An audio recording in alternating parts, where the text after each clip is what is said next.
What's up guys, and welcome to Saturday special number 4. So yeah, still a bit bunged up. I recorded this on the same day as Grinding Up part 27, and unfortunately my cold is just getting worse, not going anywhere.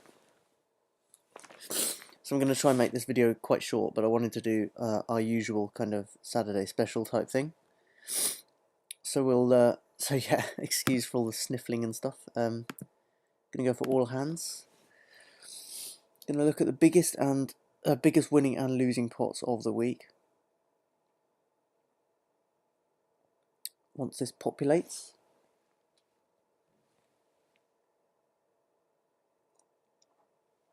or of the last 7 videos worth of content, I should say.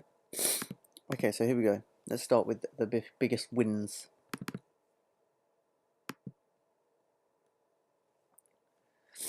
Okay, so have we got any reads here? Maybe a couple. Let's see. So we've got Queen 9 suited in a 6-handed game in the cutoff. On the gun open, because we've got a hand that flops pretty well against what appears to be a pretty loose opener, I'm fairly happy to call this. Yeah, and that's what we do. So we know that this guy's quite loose and kind of medium on the aggression scale pre-flop. Right, so he makes a bet. He really is probably doing this with his entire range on this flop. Not too many draws, a couple of straight draws, but no flush draws.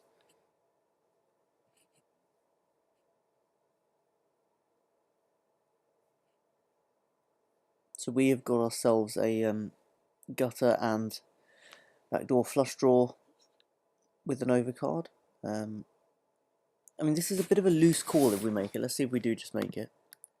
If we do, this is a bit of a loose call, but against the guy who's doing this with his entire range, he may just shut down on the turn. So I guess we're sort of performing a semi-float here. So we're looking to maybe try and steal it on the turn if we don't hit. And of course we still got outs. So, turns a king.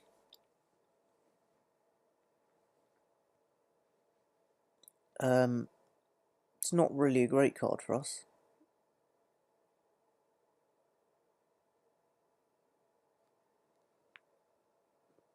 So, I mean, it takes away the possibility of our queens being outs. Now, when he bets this king, I don't expect him to have a king. And I think if he had a made hand like a 10 or a 7, he would be checking now because he'd be afraid of the king. So my thought process here was that... Oh, let's go back a bit. My thought process here was that he probably doesn't have a king because he is a loose opener and he doesn't have a 10 or a 7. So I actually think he's pretty weak here at this point. And again, I'm probably trying to do the float, where I can take it away on the river is probably my plan. There's no other reason that I'd be calling this, apart from if there's maybe a little bit of tilt. I'm not quite sure. I can't remember the exact session. Well, obviously we hit our. That's nice, isn't it? We hit a pretty nice river, and he bets again. So we just raise it up here. He calls. What does he actually show? Oh, set. Okay. I guess our float wouldn't have worked then, huh? I mean, in all honesty, I'm not really a fan of how I played that hand. I don't think I played it that well. I think it could possibly have been a tilt. I'm not sure.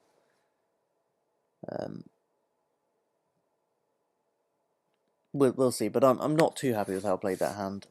I think we could definitely have folded on the flop. We should definitely have folded on the turn. Yeah, so I'm not happy with my play there, really. I'm guessing it was a little bit of steaming, maybe. Maybe we just lost a big pot or something. So we've got aces here. We 3-bet this pretty tight opener. And he 4-bets us. Now we've seen him 4-bet KK already, pocket kings already. So we know when he 4-bets, he's pretty much getting it in with us. I'm at this point, I think he's pot committed. So instead of just calling, I decide to just shove. He calls with KK again, and we win a nice pot. Pretty standard. I think we played that well. Rather than going for the deception and allowing a bad flop to potentially come from, we just got it all in straight away, which is fine. Jack 9.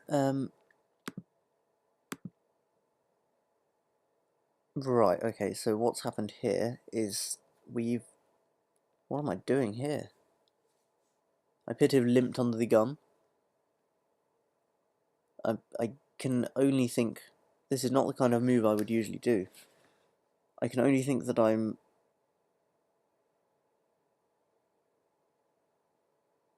trying to just see a cheap flop and mix up my play a bit, I guess. But yeah, I wouldn't advise doing this. I can't remember doing this, and I'm not quite sure why I did it. Okay, but you know, we'll work with what we got. So obviously we call this now. If we're limping, we're calling a raise, especially in multi-way pot with this sort of hand. Obviously it's an amazing flop for us.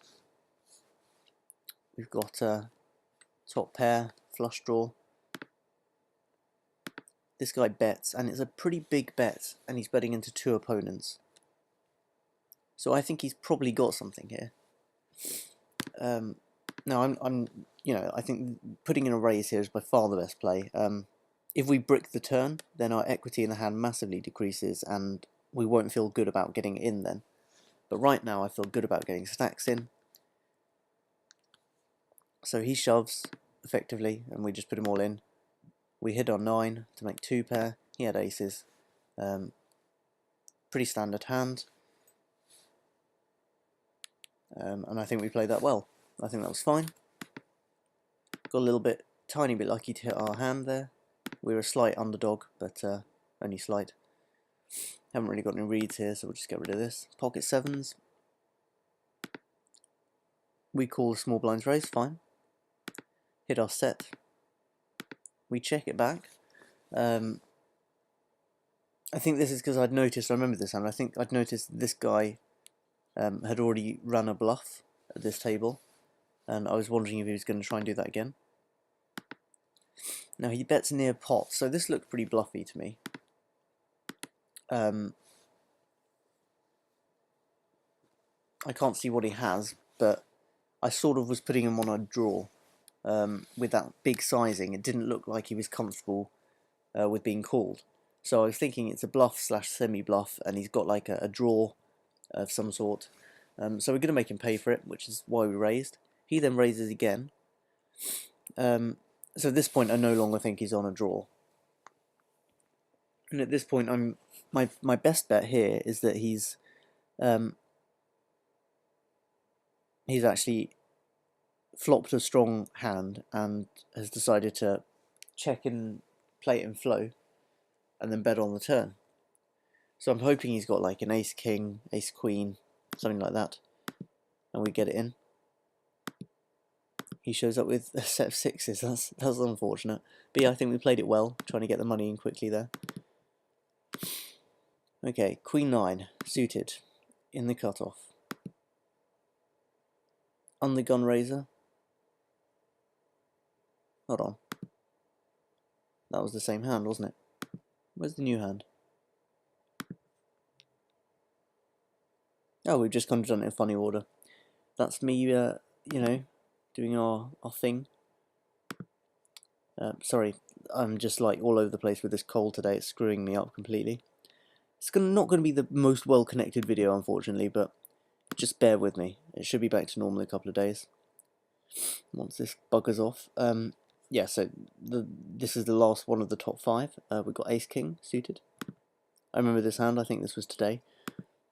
So we raise, get called from the button, and we get re-raised by the big blind. I decide just to call because this guy must know we have a strong hand to open under the gun. If we just have a look at stats, we haven't really got any. We know he 3-bets QQ plus though, so I think he's probably got a strong hand, but obviously we're not folding. And with a suited hand, I'm more inclined to want this guy in as well. So obviously it's a pretty decent flop for us. I mean, it's a bit awkward in that the board's paired, but it's very unlikely that anyone's going to have exactly Jack 9 in this point. So I think our flush outs are definitely live. I decided to just call. Obviously the nut flush draw and 2 overcards, coupled with the fact that he may not have hit this flop at all. If he was having had a hand like pocket 10s or something, he may be really quite just doing a standard c-bet. And with this guy over here also in the hand, we're trying to get him to call, which is why we're not raising. Ordinarily with a nut flush draw and 2 overs I would probably raise, but we want this guy to call to put more money in the pot in case we hit our hand. He folds though, and we hit our flush. So we just shove, you know, any other bet's going to look really suspicious because we've got way less than the pot size bet left. He tanks for a bit and then he calls and he has queens. I mean, I'm not sure why he was calling there. I'm not sure what I was doing that with that he can beat. But, you know, he just decided to, you know, is one of those players that obviously, I have an overpair, it must be good.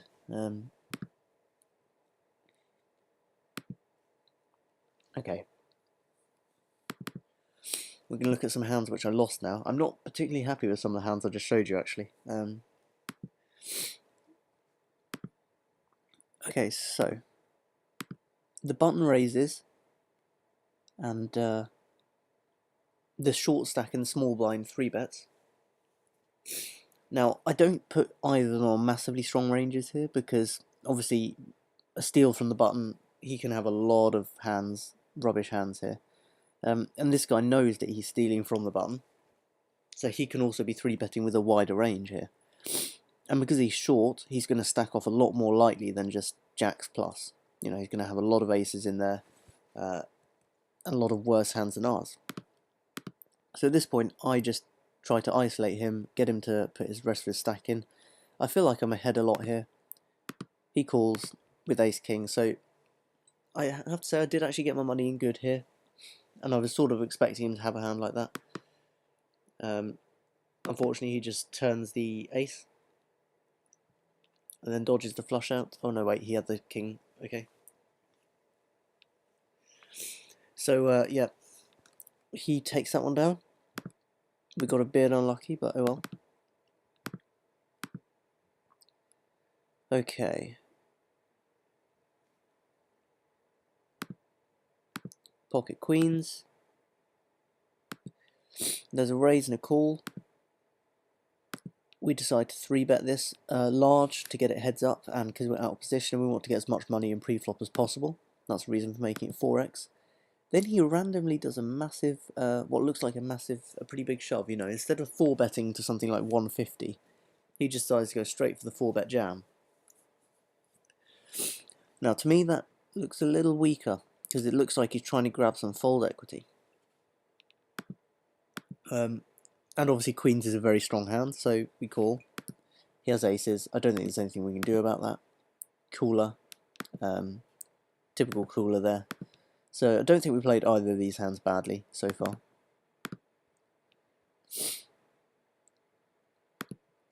Queen unsuited. Not got many reads. This guy seems fairly solid.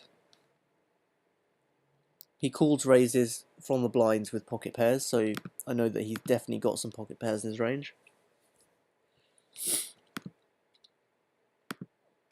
So we now hit flush draw. we decide to bet it after they both check to us.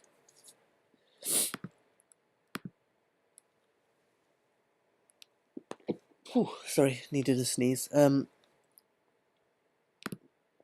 So he raises. It's a very small raise though, so we're still getting good odds. So we call, and we make our flush.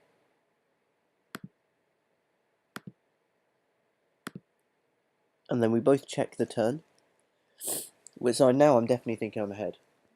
Do we both check turn? Oh no, that was on the turn. I'm very confused right now. Okay. Let's take it back, let's take it back. Let's see what this cold is doing to me.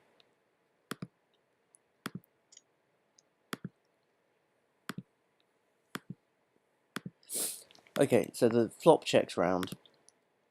We bet the turn. He raises, we've got a flush. We call.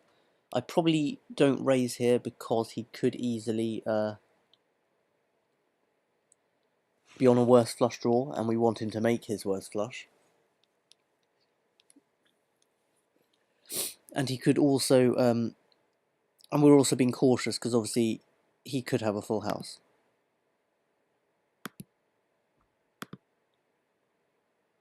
Now he bets and I raise here because I think he might have a straight, you know, any 4 makes a straight. So I think he probably, I'm putting him on a 4, and I think if I shove, he'll call with a straight. Unfortunately, he calls with a flopped full house. So I think, again, pretty much a cooler after we made our flush there. So now we're in a full ring game.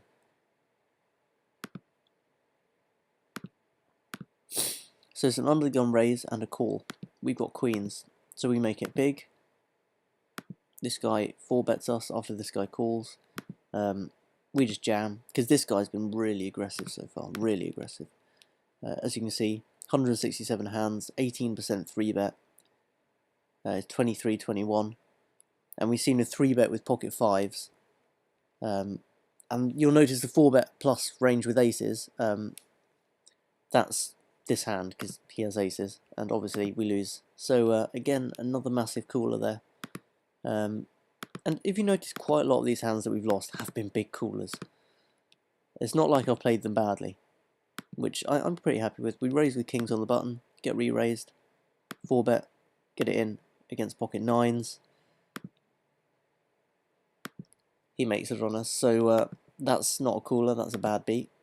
So actually, I'm pretty happy with all of these hands. I just think we got really unlucky with them, and I think you'll agree. But I've got to go now because otherwise my voice is just going to die, and I need to get some sleep. So I'll see you hopefully tomorrow with another video. Until then, bye for now. Please like, comment and subscribe, and I'll see you later.